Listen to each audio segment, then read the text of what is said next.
Welcome everyone. I am super excited to welcome Uma and Jay Jayaram as our distinguished speakers today. I'll give a little bit of an intro. So the topic of the talk today is about VR and AR in sports, which is a pretty cool area and super new. But not as new for Uma and Jay. They've been working in that domain for many years, doing really cool things. They built a startup that was acquired by Intel in 2016, spent several years in Intel as Jay, as the Chief Product Officer at Intel Sports. Uma leading teams in Intel Sports and working on such exciting things like live Olympics VR experience at the Winter Olympics in 2018, experiences with world-class leagues such as NFL, NBA, PGA, NCAA, and so many more exciting things. They were both professors or currently professors as well, not sure. Like huge academic career professors in Washington State University. Founded the one startup that I mentioned was acquired by Intel. They founded two more companies. With like pioneers in VR area and envisioning many of the technologies way before they became so popular and exciting. So very happy to have you here, and please take the stage. Thank you for coming, Uma and Jay. Thank you. Good afternoon, everybody. It is indeed wonderful to be here in this forum as part of the invited lecturers for the Reality Lab. Ira, thank you so much for that very kind introduction. I also wanted to actually do a special shout out to the senior students who I believe are attending. So Ira mentioned that there were folks from the capstone senior class attending. And so special shout out to you as you get ready to graduate very soon. And also our regards to the faculty and all the other students and other guests who are attending today. As Ira mentioned, Jay and I were professors for many years, and along the way we co-founded 3 companies, and then our company VOKE was acquired by Intel, so had 3 years at Intel, and just emerged out of Intel just a couple of weeks ago actually, and learned so much and would love to share some of the things that we have learned along the way. I will also say, having been a professor for about 20 plus years, I know that the time slot right after the lunch break is an interesting one.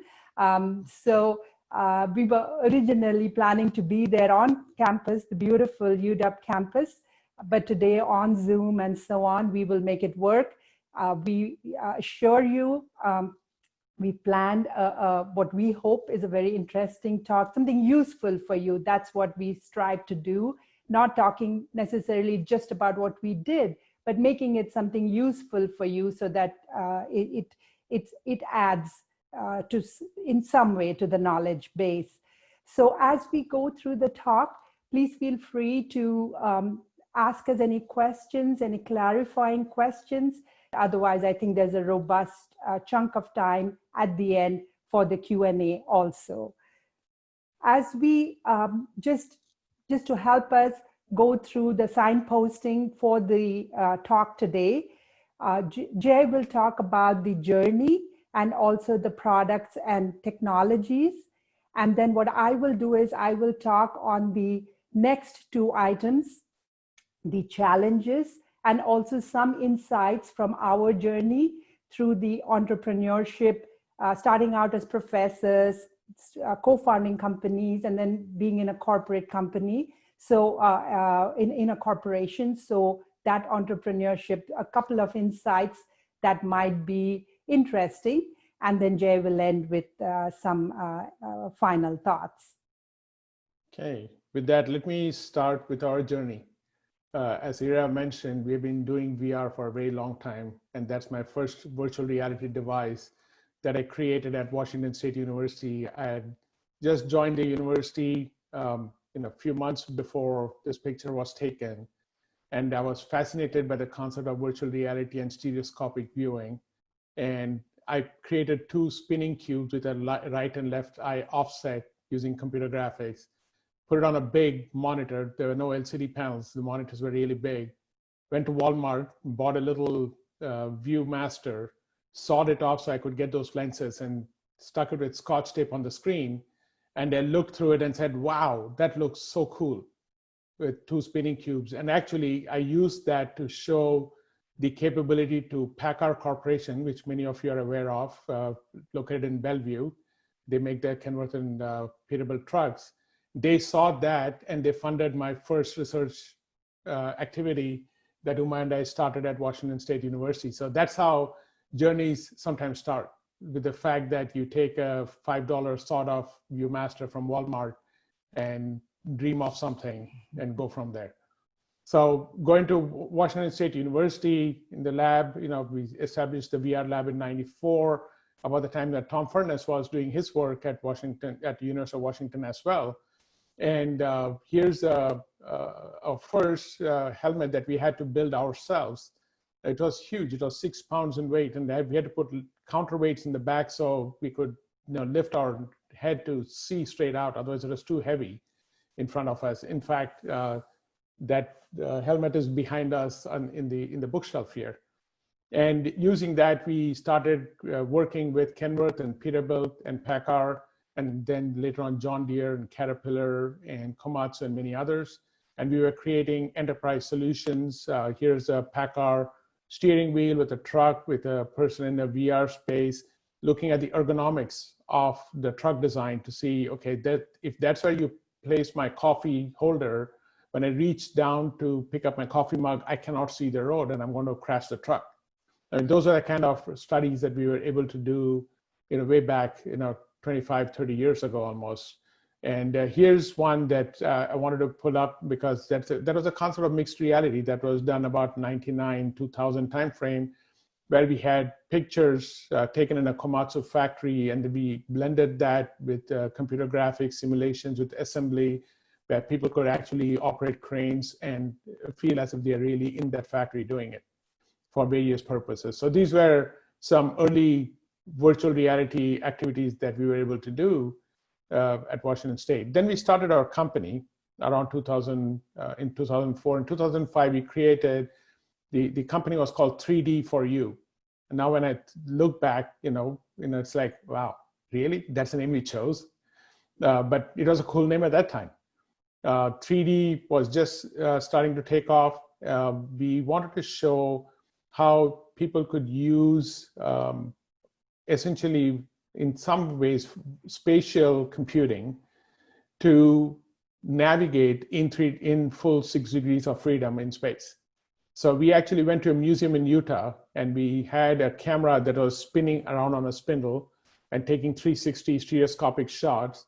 And it was on a table that moved forward 2 inches at a time. And we mapped out the whole space around this dinosaur and put people in a helmet and said, you can walk around this dinosaur and look around as if you are really walking through the museum. And that's where we started. When we started looking at how we would have to create those and go through so many business aspects of it, how do you map the Smithsonian? What's it going to cost to map the Louvre? And how do you create the data? And the internet speeds were not what they are today in 2005. So we were thinking of selling CDs and DVDs in Walmart and Best Buy. You put the numbers together and the business didn't add up.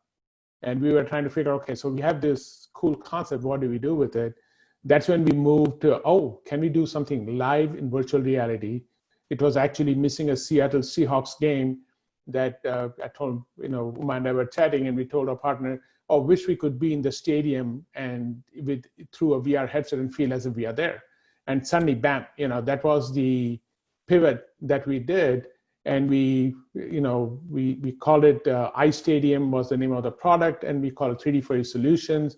We took 2 or 3 years to build the live product. The first one we built, where we went and filmed an NBA game. It took us 30 days to create a 4-minute clip to showcase what people could call today VR in live sports. And from there, in those 2.5 years, we had to go from 4 minutes in 30 days to 30 frames per second, and with real-time stitching, real-time capabilities. So we achieved that in 2012. We actually installed the system at the Washington State's Martin Stadium. We got a contract from the university. They were redoing their stadium. They had all these luxury suites where they were putting in new facilities, and we got the contract. The president loved what we were doing. He said, okay, I want this in every suite. It was 2 months before the start of season, and they were doing sheetrock to finish up the suites. And the associate athletic director in charge of that said, this season? And the president said, yes, this season. I want it ready by first game. And we had 2 months to do the contract, take our technology. We had never done a real implementation. We had only shown demos. To go from there to installing that in every suite, and the poor athletic director, he had to tear the walls down to put new cables for us and reorder all the TVs to be 3D TVs. So every suite had a 3D TV, and they had this, and here are the pictures of some of the fans in the suites where they had 3D glasses and they had game controllers. And we had this 180-degree stereoscopic cameras where people could pick one of many different cameras on the field and actually be down on the field and be able to control what they're looking at, zoom in, zoom out, pause, rewind, switch to a different camera view, see the same play from different angles. And I mean, this was a group of fans that were added every single game for the season. And here's another group of fans who were really added every single game. And I remember these kids' dad came to look at this, and he was struggling. And then the kid said, let me show you, Dad, how to use this. And the kid was showing the dad how to use the game controller. That's when we knew that we had the right approach, because that was the generation that we were targeting from a business perspective.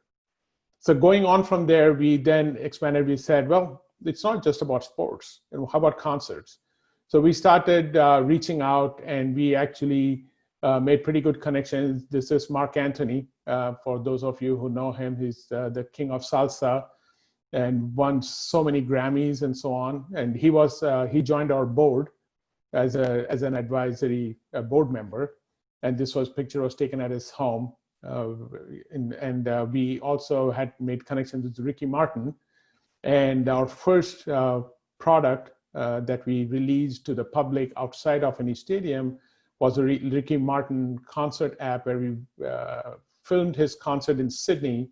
And we had a 180-degree view from stage side, from front of stage, and multiple views where fans could turn around and zoom in and zoom out and look at it. And we released that on mobile devices because VR headsets were not there. 2013 was pre-Oculus. And so people are like, what, VR headsets? What is that? So we implemented the whole thing on mobile devices and iPads and iPhones and Samsung phones. And we had, I would say, 20,000 odd people who downloaded it. It was paid app, so you have to actually pay for it to get the app. So that was not a bad success for our first product coming out from our technology. Then we started looking beyond that, saying, okay, let's go beyond what we're trying to do here. When you get into sports, we'll talk about this later, but the rights and the media rights and everything starts, becoming a huge issue when you are trying to do new media for sports. We started looking outside as well. We had meetings with the Olympics in 2013. We had a contract with the Amsterdam Arena where we did soccer games for them. And we started doing some work with the Jacksonville Jaguars with the NFL. And, there's a fan where we had a a fan engagement space sponsored by State Farm, where fans could come in to get out of the heat in Florida in an air-conditioned space with a lot of food and drinks. And we had all these headsets that they could start using. And then 2014 happened. 2014, as most of you in VR will remember, was a huge watershed moment when Zuckerberg decided to pay $2 billion to acquire Oculus. And that really changed the whole game, because we had been doing VR from 2000, from 1994, 93, 94. But then really when somebody like Facebook comes and says, I'm paying $2 billion and I'm going to bring this technology to everybody, then the whole game suddenly changes, and now VR got a shot in the arm. But as a result, what happened at that point was there's a lot of money started coming into VR. The VC started pouring money into VR, and investors wanted to get into VR. And that set off a huge race of technology companies that wanted to be in the forefront of VR. So everybody wanted to create these new experiences, new technologies, new things. And we were one of them, but nobody knew about us. We were sitting in Pullman, and we had a live system working, and we saw companies getting funded that were just having visions of doing VR for sports someday. And we are there in Pullman, jumping up and down, saying, "Hey, can anybody see us here? You're out on the Palouse. University of Washington people cannot see Washington State people, let alone anybody outside, all the way in Silicon Valley." So at that point in time, we decided, we need to make the move. We need to make the move and move to Silicon Valley from Pullman and make our presence felt. Uma reached out to some folks that she knew and set up some meetings, and we established a footprint in Silicon Valley. And in 2014, 15, we started making, we'd spend a week in Silicon Valley, a week in Pullman. We still had a team in Pullman creating everything, but we started establishing an office in Silicon Valley. And then in 2015 is when things really started taking off. We had a contract with NCAA for March Madness. This was done with TNT, and we were streaming live the Final Four and the championship games using our view of our camera. We rebranded ourselves from 3D4U to VOKE, which a lot of people really liked the fact that we rebranded at that time, because 3D TVs were not the in thing. So, you have to be something more generic. Okay, we can call ourselves something different. So we made VOKE. And here's a camera. You can barely see it. It's up on the, under the basket. So people could be under the basket watching the game in a VR headset live during the game. And they had multiple places they could choose from. They could be under the basket. They could be courtside near the scorer's table or wherever. And this is with the Kings on the right side here, where we streamed the live their season opener all the way to India, where one of the schools in India had a conference room full of children who came in, sat down, about a dozen of them at a time, put on the headsets, and if they looked to the left, they saw the owner of the Sacramento Kings. And they look in front, they see the NBA game going on. It was a huge experience, for them that we coordinated with them. The Kings also ended up being one of our investors at that time. So we started gathering steam, and right about that time, Intel came knocking.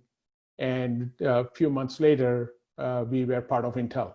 We became Inside Intel, instead of Intel Inside. And this was a huge opportunity for us to grow, to take our technology and products to new levels. And it was the right decision to say, okay, we have brought this so far, it's time to grow. Let's go to Intel and work from there. So we moved into Intel, and I'll just pause here for a second. This was our journey from the sort of Viewmaster bought from Walmart, stuck to a CRT monitor with Scotch tape, all the way through to becoming a part of an Intel business unit. And I'll let Ira and others monitor if there are any questions that are coming up for clarification. If not, I'll move into our next stage of what did we do inside Intel. Okay. I guess I'll just add just a couple of things here. The name VOKE, it actually comes from the words evoke invoke, provoke. So that's the kind of the origin or the history of the name. And maybe the second and final point that I wanted to make at this juncture was, we remain so grateful to WSU for all the support, for all that was made possible. And in fact, I feel honestly that we moved to Silicon Valley at the appropriate time because we needed to scale. But that innovation, that creativity that happened in a small town in that very unique ecosystem with our students. We co-founded all these companies with our students. And the story I love to tell is a number of them obviously made it into Intel with us. And a number of them are still a part of Intel and lead some of the major activities in Intel sports. So that's a source of great, great pride for us. It absolutely is. I forgot the fact that, Washington State University gave us the base. We were part of the research park, and they gave us the first real venue where we could really implement our technology. And it has been awesome. We are still very loyal fans of Washington State Cougars. Sorry, all you Huskies out there. I'm talking to about 40 probably Husky fans. I know there are a few Cougar fans hidden within those Husky fans, and I know who they are. This is great. I love the story. I love how you described it, that you had the system and they were sitting in Pullman and like, hey, I'm here. I know how to do this.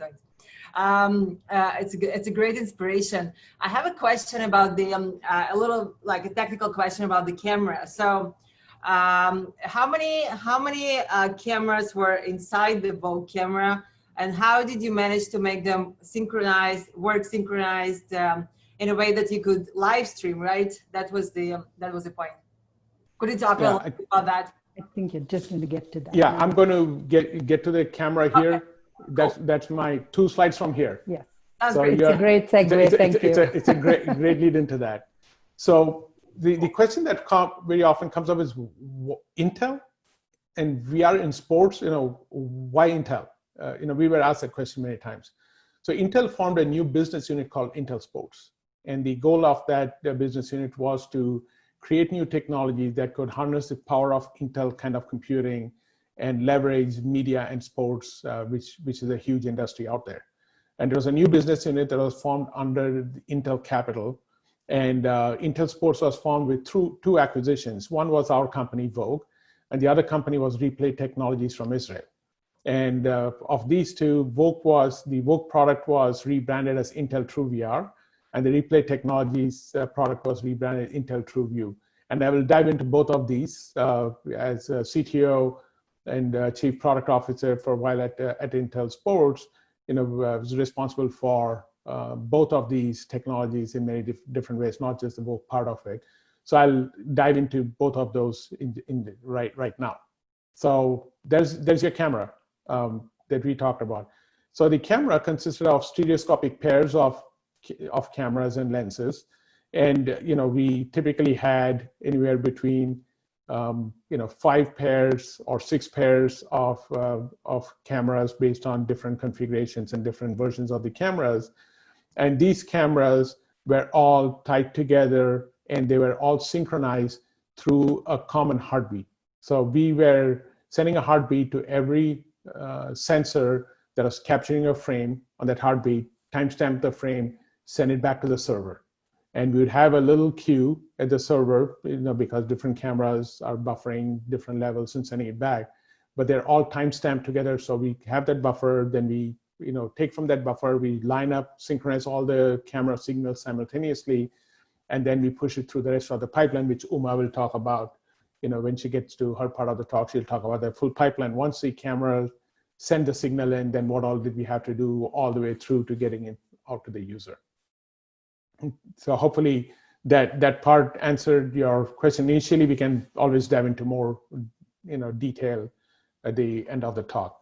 So with this basic technology, what we did was it was a stitched panoramic stereoscopic capability that could provide you with VR experiences. And since this was a cylindrical and not a spherical projection, so our field of view was very narrow top to bottom, it was only about 50 degrees field of view.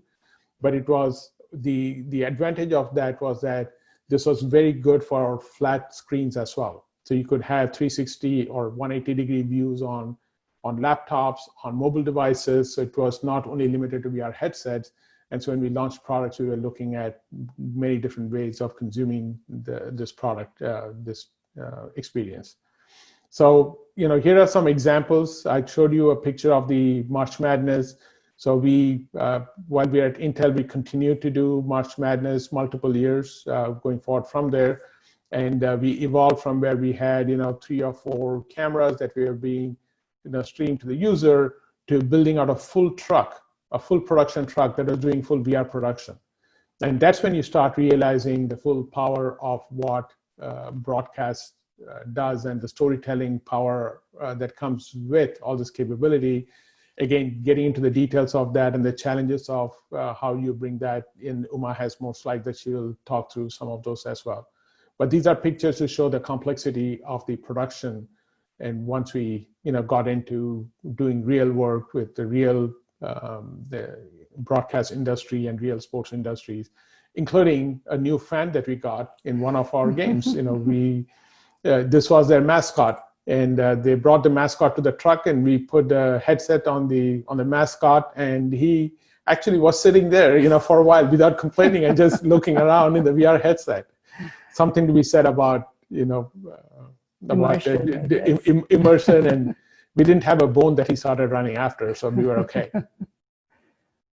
And then we went past that, and then we did VR live experiences with PGA Tour, with Project Runway, Critics' Choice Awards, New York Fashion Week, with NFL, with NBA. So our list just kept growing of various places. And there's an example of where you can give some unique experiences with VR, where Blake, one of our engineers, was setting up a camera that was in the water at a golf course.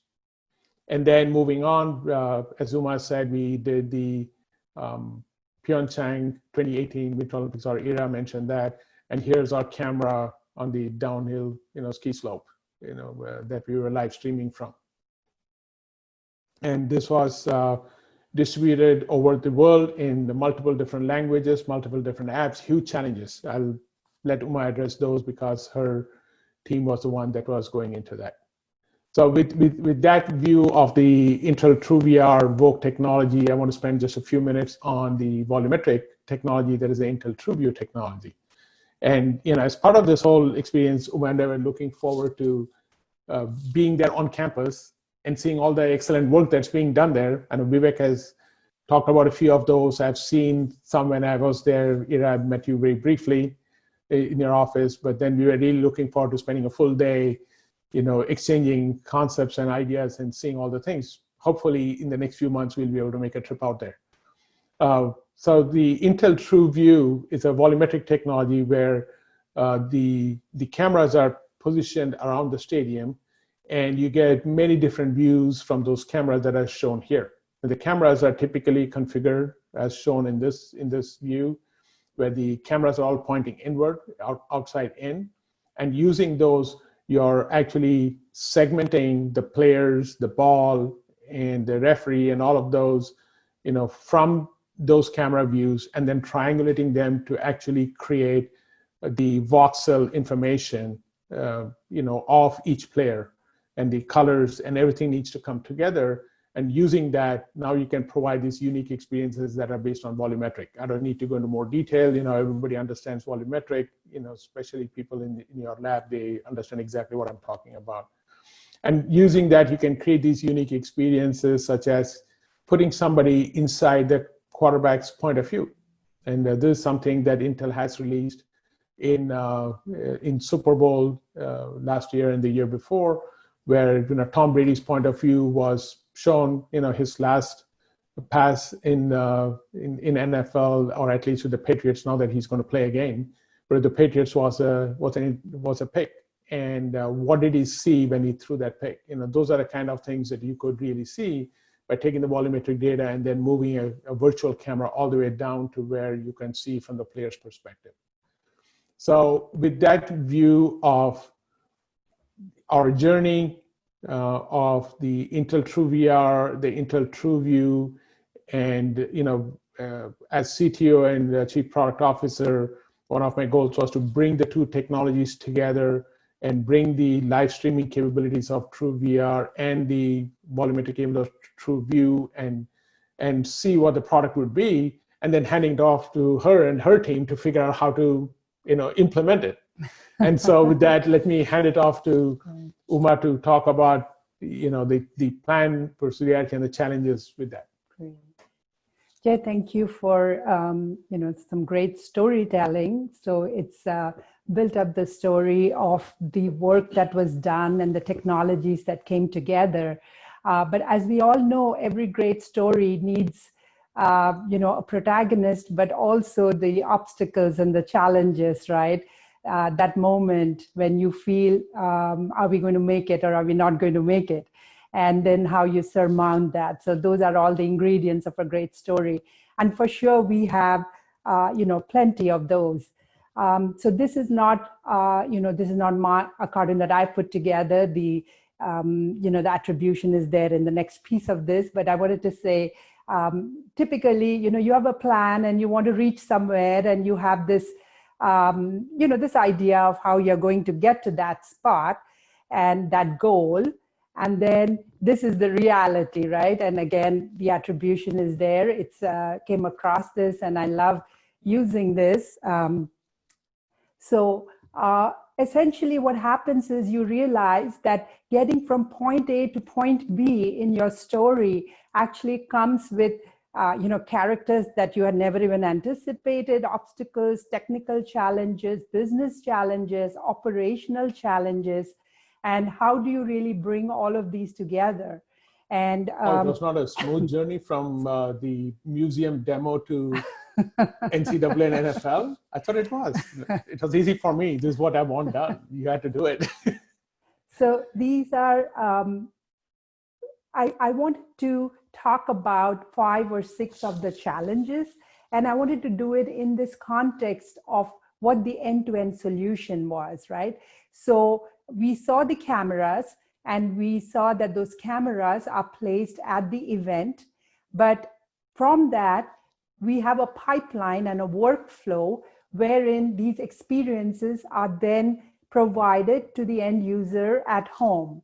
And so if we can break this up into 4 main stages, there is the whole capture part of it, which includes, converting it to the appropriate color space, and then the color corrections, and then the stitching, and then essentially encoding it as needed.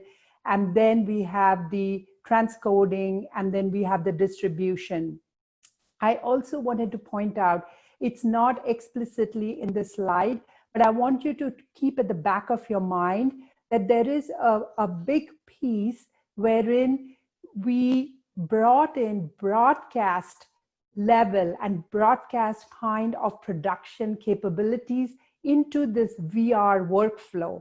So that is a piece that is not explicitly shown here, but that figures into our conversation and the discussions in the next few minutes. So the first challenge that I wanted to talk about was our on-prem challenges. And when we first started out, as Jay pointed out, it started out where even what we did at the Martin Stadium, everything is on-prem, including the end user experience, right? From there, we then did everything on-prem, but we were then streaming it, the HLS streams going to the end user at home. So that was kind of, an intermediate stage. But ultimately, if you think back to the slide that I just showed you, there are these multiple stages, and the more that you can push of these stages, the more that you can push off-prem, obviously you're getting a huge advantage because you are not having to ship that many computers. You don't have to ship so many, you don't have to have so many people, the logistics of it. You don't have to worry about landing up 2 days before an event and then putting the whole system together, right? So your risk, your cost, your confidence, your risk, all of these essentially, you get good outcomes the more you move things off-prem. If you look at these, if you look at all these little, the hexagons that are out here, you see all the different elements of what's happening on-prem. You have the camera setup, you have a truck, you have fiber coming from the cameras to the truck. You also have all the color correction going on. And then you have also, you will see at the bottom, you will see folks with mics. So we actually had audio commentary, I should say, specific commentary for VR. So when you put on the VR headset, you were getting a special personalized, I should say, maybe not personalized, but this was for the VR world. So there were all these elements coming together, and the more you can move off-prem, the better off you are. And so to do that, we went about it in a couple of different steps. We first came up with the concept of a media command center. That is not new to the broadcast world. As you can imagine, most of the larger Turner or any of the ESPN and all of them, they have their media command centers, which are in one centralized place. And then that's where all the magic happens and things are sent out from there.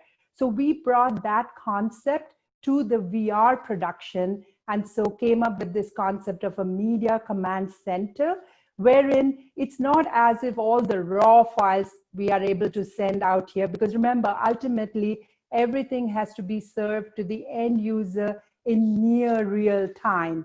So we essentially started with a small slice of it towards the end, and then brought that into the media command center, and then you can start moving further down, I should say further upstream into your workflow. There's also the definitely the concept of the migration to the cloud. We all know about how important cloud computing has become, even I would say in the last 2 years or so. And if you look at the history, we started all of this about 15 years ago, even in terms of the live event space. And so essentially there's a lot of rethinking of the architecture, a lot of things that we have to do as we take advantage of these new technologies and obviously the benefits that are coming along.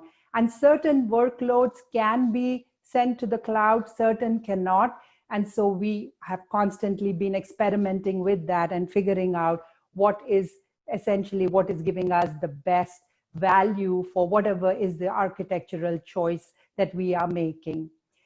I would like to then bring out the next key challenge. I use the word big data in a very specific context and a specific connotation. I know that typically in the overall, when people talk about big data, you're thinking about billions of users and companies and products such as something from, say, Google or Facebook and Twitter and Netflix. But I'm using this in the context of a more generic definition, wherein you are considering solutions that are dealing with large volumes of data, the velocity of the data, and the variety of the data. So it's these 3 V's that are coming together, and that's why we say, we are thinking about these big data considerations. It's not as if we have used right now for the VR solution any of the Hadoop and Flink, and we are not using any of those as yet. But what I mean is we have to give a lot of attention to these 3 V's because of the large amounts of data that are being created and that have to be sent over. And I came across this kind of a comparison in a different context, but I thought it was very valid. And I will just say, it's like taking a huge elephant and essentially sending it in a thin envelope, and it has to reach from your site all the way to the end user in the time that it takes you to maybe walk around your house once, right? I'm just extrapolating from that visualization, but you will have to send so much data, and it has to come in maybe 30 seconds or 45 seconds it has to reach. So for us to be successful in this endeavor, we obviously had to be very careful about our architecture, and we have used all the classic principles of good architecture, tried to have the evolutionary elements within that, and recently have also been working on moving to microservices where possible, and then using, of course, the containers, the Kubernetes, all of that aspect of it wherever possible. But more important, the very, very foundational elements of good architecture and the modularity and the composability and the transparency, and essentially making it such that if you have to change certain things, everything does not collapse. And since I know there are a lot of students also watching this, I would like to just point out that all the things you learn in your architecture classes and so on, many of them are so useful, and sometimes you come across very classic examples of, wow, that's why you needed to actually have that kind of a architecture. And I think it, as you go through, you get a heightened, I would say a heightened appreciation of more of these classical elements. And at the same time, it's again very fresh and very new, and you keep trying to be on the cutting edge of things. The third interesting kind of I would say more of an opportunity. It's not an obstacle really, but an opportunity that came up was when we realized that what we are sending through the VR streams, if all you have is a player, in the headset or on a mobile device, yes, that's interesting, but within a minute or so, people would take off the headset and say, oh, wow, that was cool. But then they're not putting it back on again, right? And so then you realize that people watch events. It's obvious, but people watch events for the whole story. The video and all of what you're seeing is just a part of the story. But people crave to see, whether it be the score, whether it be some information about the players, all this kind of scoreboard, the metadata, the leaderboards, all of these are very important. And so what we did was to bring in these broadcast elements, and that is actually more complex than it seems, just because a lot of the broadcast world is still SDI based, whereas all the VR streams and so on are IP based. So if you think about bringing in the broadcast elements and even the broadcast technology, so there are specific devices, the switchers, the EVS, and so on.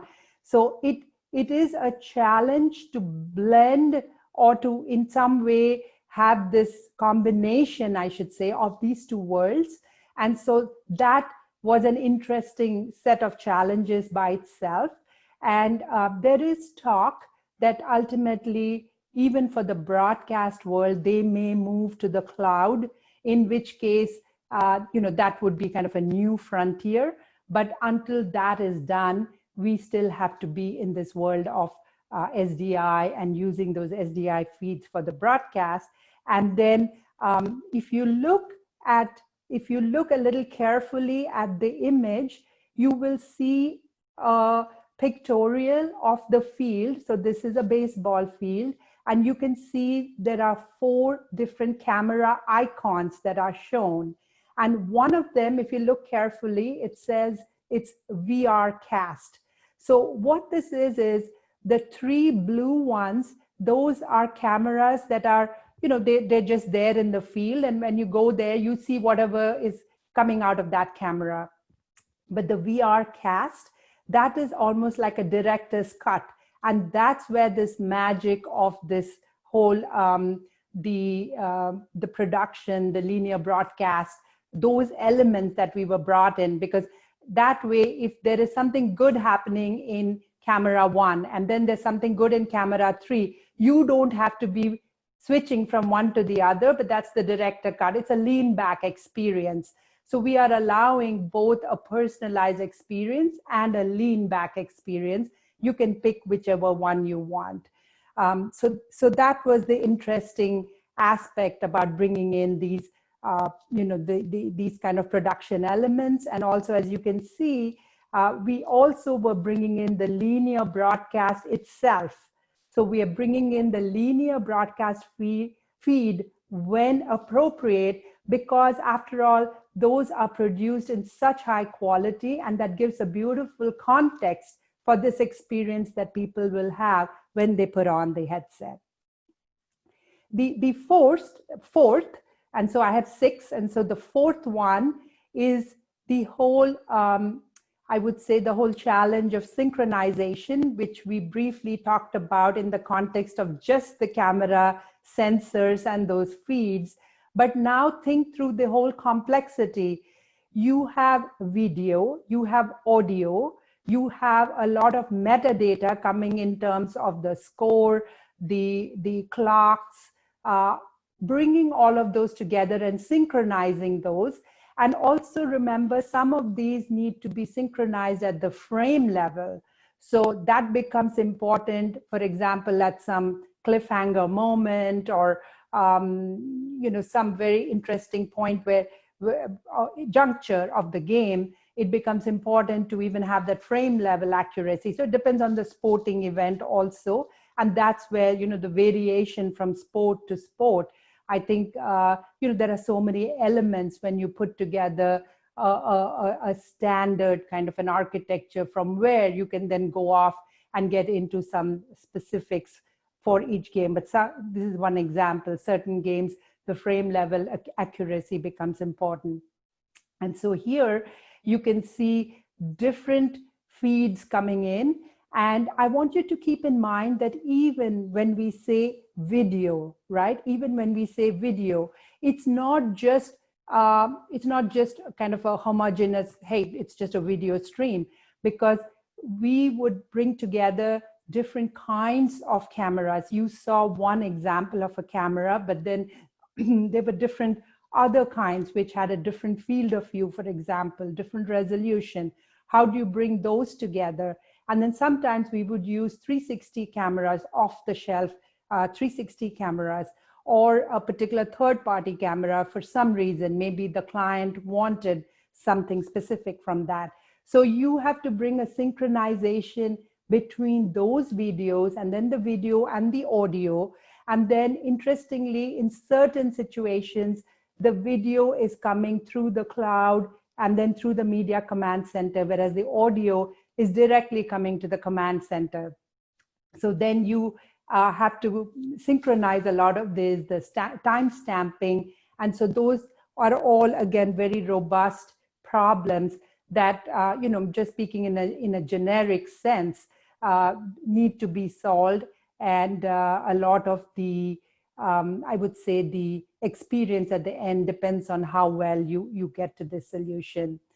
The fifth point that I wanted to make was that there are varied live streaming experiences. So for example, at the Olympics, we had 6 streams where everything was at the venue. Another one where, as I had mentioned about the media command center, you're moving part of the workloads off to the MCC.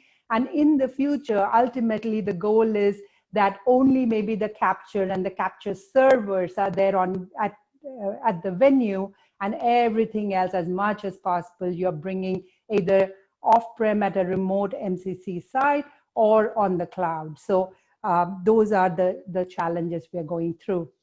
And the last and final one is this all-encompassing, I would say, the ultimate challenge of how do you scale and adapt this kind of a solution, because you have different fields of view, different resolutions. We are doing, we are providing this, say, on the Android, on the iOS, on Google, when we did, of course, the Google Cardboard was one of it, but for the Olympics, we did Google Daydream. Or when you're now, for example, I know the Olympics got moved, but we were targeting, say, the Oculus Go and the Oculus Quest. So all of these, how do you scale and adapt these so that you are staying sane through all of this? And it comes down to elements of automation, of standardization, good architecture, reusing as much as possible, and building in some kinds of adaptive capabilities, and building in this I would say, mindful architecture, such that if you have to change a certain element, you don't have to redo everything else, but you have a way in which you can keep moving forward. And I think in that context, one key thing I wanted to mention was also your processes, right? The CI/CD, or your testing, how you manage all of that, the processes, how you keep that robust is very important. I now want to move to the fourth piece of our talk. If you remember, I had said we had 5 pieces. So moving to the fourth piece, I wanted to talk about the entrepreneurship part of it. And this will be at a very high level, and we can take more of it in the Q&A if needed. So just a few things that came to mind. It's by no means supposed to be, all encompassing. It can never be. But when you think about your strategy, right? When you have a startup, for example, or you have a business and you are trying to figure out the strategies, a few important things is, what is your end game? And I mentioned this because I think as professors, when we started it out, we just fell in love with the technology. We just fell in love with the problems. We just fell in love with our team. And we enjoyed it. I wouldn't do anything different. But we were not so focused on what's the end game. That seemed a bit secondary, at least for the first few years. And you may want to think about that. What is your end game? Do you want to grow revenue? Is it more of a land grab? Do you want to sell the company? Do you want to keep doing what you're doing? And there's no right answer. It's just that if you think about it, it gives you more clarity. And I think it increases your chances of success. Another one is pivoting. I think it's very rare that you start out to do something and you do exactly that, and you're successful and you just fade into the rainbow or whatever it is. I think very often you have to pivot, and that's the tough call, right? That's the tough call. Should you pivot? Should you not? When do you do it? How do you do it? And then also the specialization versus the generalization, right? By that, what I mean is, are you hyper-focused on one thing, or do you feel you want to do multiple things? And there is a risk of putting all your eggs in one basket. But then if you focus, with hyper-focus, maybe that makes you more successful. People who know me know that I'm very big on culture. And I believe that whether it was in the university, whether it was in the startups, whether it was at Intel, a signature and a hallmark of what we value and what we've done is to build a very healthy culture. At least that's what we strive to do. And I think it's important. What is your relationship with your people, your relationship with change and risk?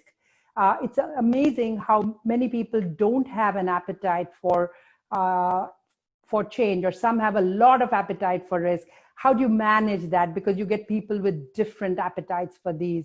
And then how do you value and how do you pace yourself for the short term versus the long term? And then also, once you get into a larger company, it's very important to have an understanding of the cultural values and the cultural norms across different geos, because it's very surprising. You feel that you've met people from different parts of the world, so you know how the world works. But then you understand that even the business norms are a little different, and it helps you and makes you stronger when you know that. And some of the realities, this is more from the startup world. When you're negotiating investment, there are many things to be careful about and to be mindful. Maybe the better word is mindful about that. And also, when, say, you have raised, you've gone through a Series A, for example, and then you have a choice either to sell now or to go for a Series B. You need to be mindful. What is the impact of this dilution? And also, one thing that I wanted, if there is one thing that people, I would especially, I'm targeting the students and the youngsters who are thinking of forming their own companies. One thing that I want them to remember is that there is a big risk of high valuation. And that seems a little counterintuitive, but think about it. And again, if anyone wants to discuss this, send me an email, we can talk about it. But that is my service to the group here. I want them to realize the risk of high valuation. And best innovation can come to a grinding halt if you have friction, if you underestimate things about distribution, scaling. You could have the best technology, but all of these are very important, and the ecosystem has important impacts. So I will just end with these very quick affirmations that are important to me before I hand it to Jay. And I will just go through it. If you have questions, we can talk in the Q&A. But people matter, agility matters, sustainability matters, and sustainability has different dimensions to it. There's the human aspect to it, the social aspect, the technology aspect, and of course, the planetary aspect and economic aspect. But also, some of my favorite ways of looking at how I lead an organization. It is not the strongest species that survive, not the most intelligent, but the ones most responsive to change. Obviously, it's not my quote. I believe it's a Charles Darwin quote, but I think that's very important. Are you responsive to change? And I'll end with this piece with my, with something that, again, I love speaking to students in particular, and I would like to say that there are two ways to live your life. This, I believe, is an Einstein quote. One as though nothing is a miracle, and the other as though everything is a miracle. And so it has been, miraculous to bring all of these together, meet the people that we have met. And I think most important is the people that we've met. And with this, I will hand it over to Jay. Wow, that was quite something that you covered there. So given this background, given what we've been through, given our journey, the technology, the experience with entrepreneurship and everything else, where are we going? And where is this field of VR, AR, etc. going? I'm talking to a group of people who are very well versed in VR and AR, but really when you think about it, virtual reality, augmented reality, mixed reality, extended reality, are they really different?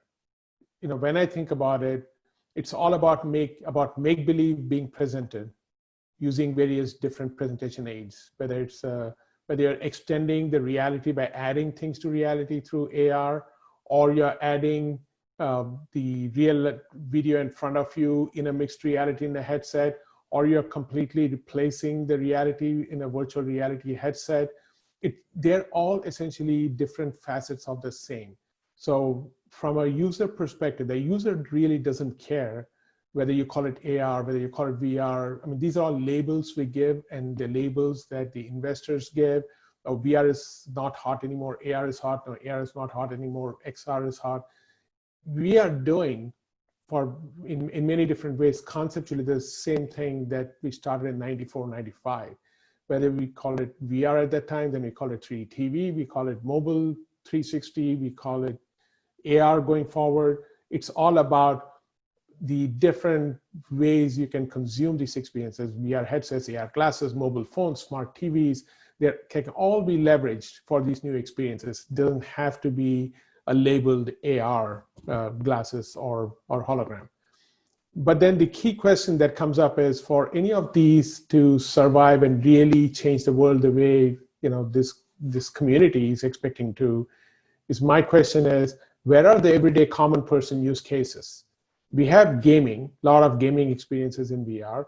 We have some very niche experiences in AR. Yes, you can look at your furniture in your room and what it looks like, but it's not really AR. It's like a video with a graphic superimposed on the video.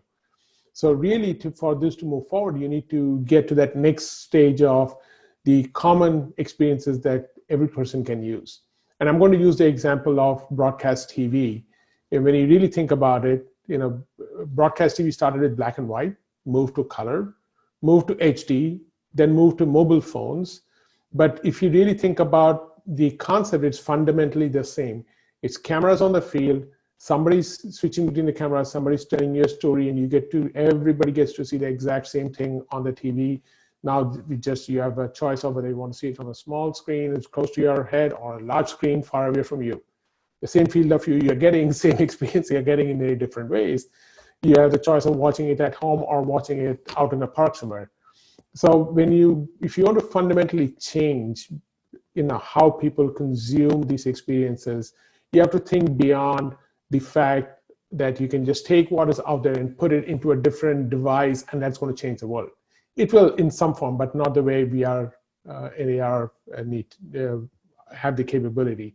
So when I look at this, there's a huge opportunity in the space of media plus data plus XR. I'm just using XR to combine all of those Rs, all the realities out there. There's an explosion of data that is not being leveraged today, whether it's in live events or recorded media, whether it's player tracking or 3D audio or statistics, user-generated, all of this data is available, and it is not really being leveraged. There's very little being leveraged in the sports industry, but in a one-to-many. For example, the 1st and 10 yellow line that comes up in football games by Start by Sport Vision. Those kinds of capabilities are being used, but then the whole industry is also shifting to OTT, which means now you have a lot more capability, especially when you work with whether you're working with the traditional media giants or you're working with the new digital natives, the Amazons and the Facebooks and others who are slowly and steadily getting into media and entertainment world. There's a huge opportunity to provide a differentiation using the power of these OTT capabilities, because now you're not just streaming video that you can capture on any TV. Every TV is essentially a computer. What are you doing with your computer beyond just getting on the internet and streaming video? What are people doing with smart TVs? The power is not being captured today. So when you think of XR can leverage mobile devices, it can leverage smart TVs, it can leverage AR glasses, it can leverage VR glasses. But the huge challenge of bringing media and data and XR together is that you need to have what I call CRISP. There's a complex registration, interpretation, synchronization, and presentation. All of those have to come together to enable a new generation of experiences that bring together media and data and put them into a new reality. And my new company that I just started, you saw my new title, CEO of Quint AR, is actually focusing on this aspect of it. So in some way, this is a little plug for what I'm going to do next, and hoping some of your students from there will want to work with me going into the future here. So when you think about it, there's an ad from one of the VR ads that we had playing. I believe it was for NBA or for NCAA, where you see multiple people sitting and they're looking around as if they are sitting in the stands. Bring this into the reality of something that every person will use every day. Are those people synchronized? Are they seeing the same video at the same time? Because they have different streams coming in. Are they all aware of each other's presence? Are they all sharing with each other what they are seeing? When you start, and then what about this person's daughter who's in a different location and she wants to be part of this? When you start bringing all this together, there's really a whole lot that needs to come together to make these experiences really worthwhile in the future. Now, looking ahead, a lot of peripheral technology developments are happening, but not just the VR and AR headsets, that are being promised by various companies out there, and I'm hoping they come through with those. But there's also user experiences, there's a social experience, the audio, the latency, 5G, bandwidth. When you start putting all these pieces together, There are a lot of these pieces that are coming together that will allow us to really take the concept of AR, XR, MR, VR, and the concept of the media with data and the new users and the ability to personalize all those experiences and bring them together. That's a huge opportunity. Now, throw on top of that, the word that we have not used in this presentation so far, we did not want to use this word in this presentation until we got to here, is the COVID-19. So what does it really mean to all of this? I don't subscribe to the fact that the virus was generated because of 5G antennas somewhere. So the key is, in many cases, this is accelerating some technologies. In many cases, this is opening up some new opportunities. What does it mean for sports and entertainment going into the future? Okay, in the first year or two, we know there's significant impact, but this impact is going to last because people are not going to forget this experience for a while. And we need to start thinking about how is the world changing around us, and where are we going with all these XR experiences, and how does all this come together? And that's the place where you need to think about. So if you really think about AR and VR, it's been over 50 years in development. The Sutherland MIT 1968 VR headset, and I'm sure some of you have seen this and know what I'm talking about here, to the kind of huge beak that we created in '94, to enterprise VR capabilities, to consumer VR from the Oculus, all the way to immersive environments in the next couple of years. The VR, AR, XR, MR is not going away. In fact, it is just following the trajectory of evolution of what that is going to be and how that's going to change the world. So if you really think about it, there's a perfect storm out there. It's a perfect storm of technology, of people, of the business opportunities and everything else. And when you really think about it, the future of entertainment is personalized and immersive. And with that, let me hand off to Uma to finish up with a special slide here. It's all done, the presentation, but I had one last special slide, which this is a picture of my mother. And my mother came to University of Washington to the electrical engineering department in '54, and she graduated with a master's in electrical engineering working with Professor Hill in '55. So to me, it is very emotional and amazing that today I'm here addressing faculty and students from that department. So I wanted to pay homage. She is no more, but wanted to pay this tribute to her. And thank you very much. This is great. Thank you so much for this inspirational talk. Guys, everyone, can we do a group applause, please? Put on your mic.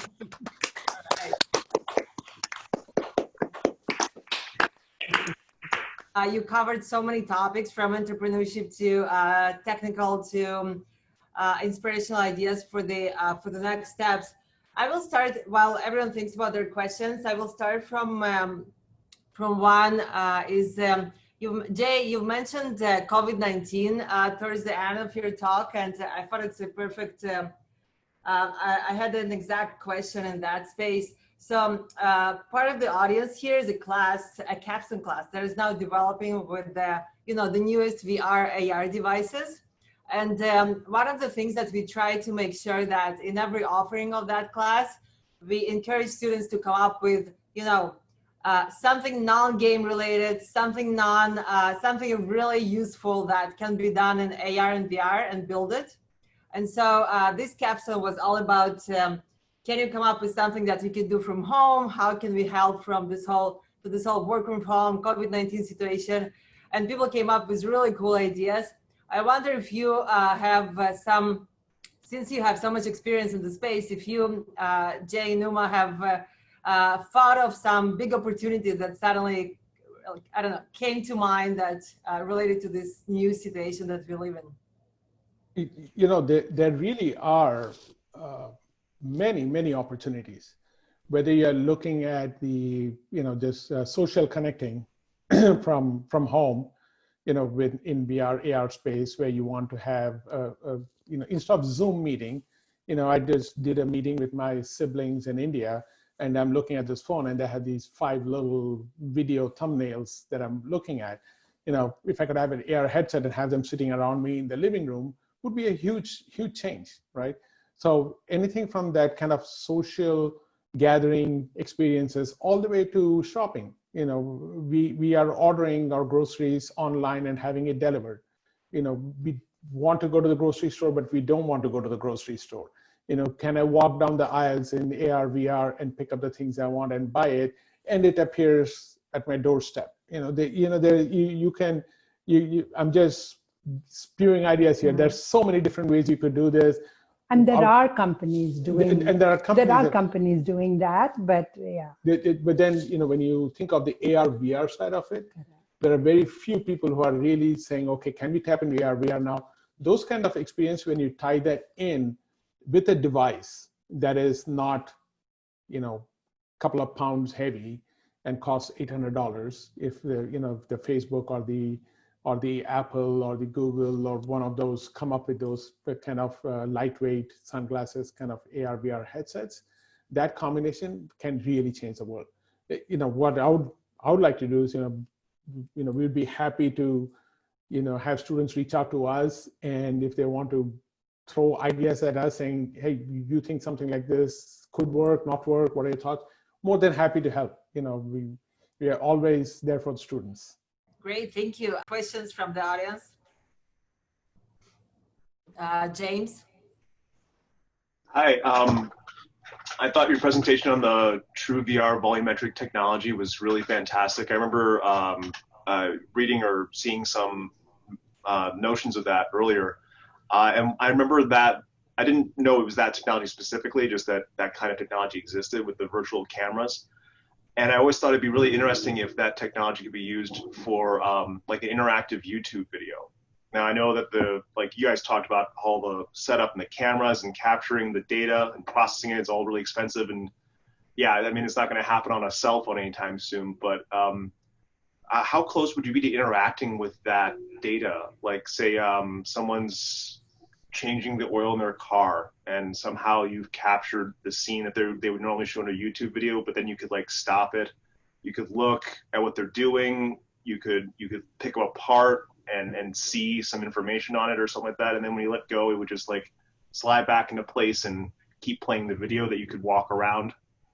So the recorded events would just be viewed from anywhere, but then you could stop it and manipulate some things in a pause mode, and then it would go back. How would you even interact with the data that you guys are capturing in this volumetric sense in that fashion? I mean, is it possible? Yes. The answer to anything, It's possible. any question, when anybody says, is it possible? My answer is yes. How much money do you have and how much time do you have? Do you have That's true. That's years true. to spend on this or 3 months, right? So the key is you have to think of, like Uma pointed out, the different stages, right? You have to think of the capture, the processing, the distribution, the consumption, and the interaction, right? When you break it down into those pieces, some are easier than others. When you think of the capture, right? The capture that we were doing at Intel is large stadiums and arenas and so on and so forth. There are many different companies, including Microsoft and others, who have small-scale volumetric capture capability in studios. They have small studios for capturing volumetric data. In terms of using, say, 2 or 3 iPhones that you can set up around the car when you're taking out the oil filter or whatever, and being able to capture that in volumetric.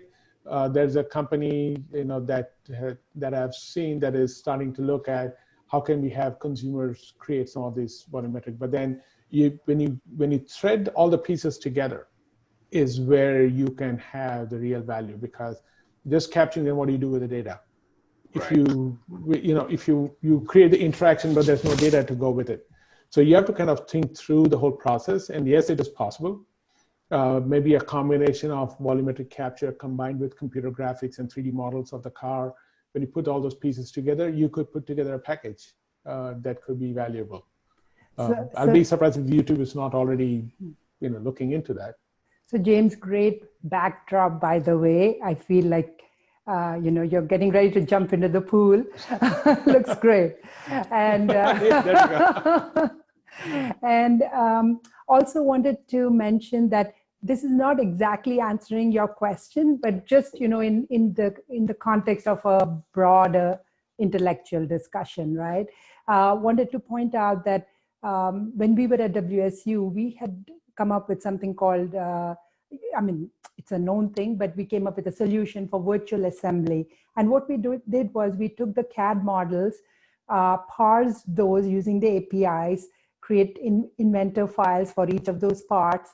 And based on how they were assembled, we were able to pull out what would be the next part, because that's how these have been assembled. So the premise, there are certain assumptions. The assumption is that the way the CAD model has been assembled is the same way that you would actually assemble it in real life. It's a big assumption, but you start somewhere. And so from that, what we did was we created a virtual environment where you could go in, pick up these parts, because these parts are there, 3D parts, and it would give you certain constraints, planar or axis constraints, and you could go ahead and put those together.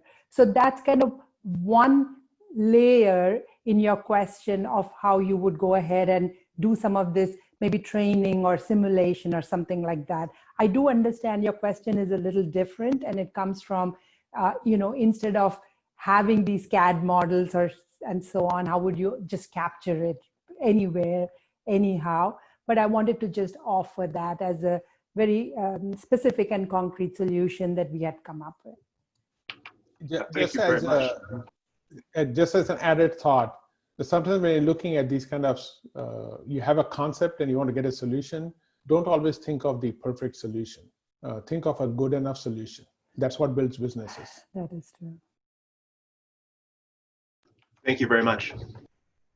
Not for PhD students. Now, PhD students, you have to get perfect solutions.